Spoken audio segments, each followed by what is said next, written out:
It's been about 7 months since Tropical Storm Irene ravaged parts of our region, and many communities are still feeling the impact. Adam Sullivan has an update from West Hartford, Vermont.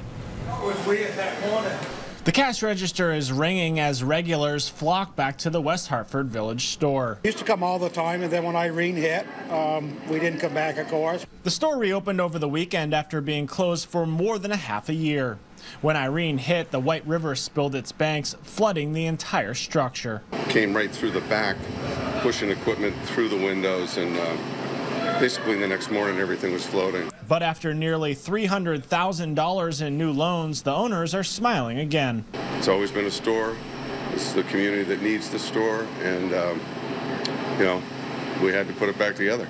In this small section of the state, Irene's impact is still visible. Houses sit off their foundations and yards are scattered with debris.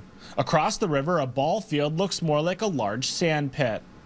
And a foundation is now all that's left of the West Hartford post office. It still looks devastated. It still looks like a battle zone in some respect. The West Hartford Library, the town's only municipal library, was not spared either. A community center. I mean, when I was growing up, this is where we had 4-H classes and things like that.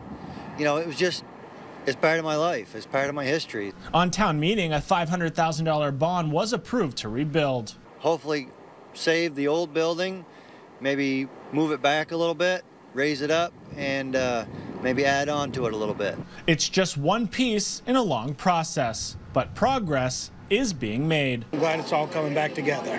And at the village store, lunches are being served once again. It's been a long time, and you know, it's great. And the initial response is fantastic. Owners say they are planning a grand opening party at some point in the near future, but they say the fact that they are open on this day, nearly 7 months after the storm, is reason enough for celebrating.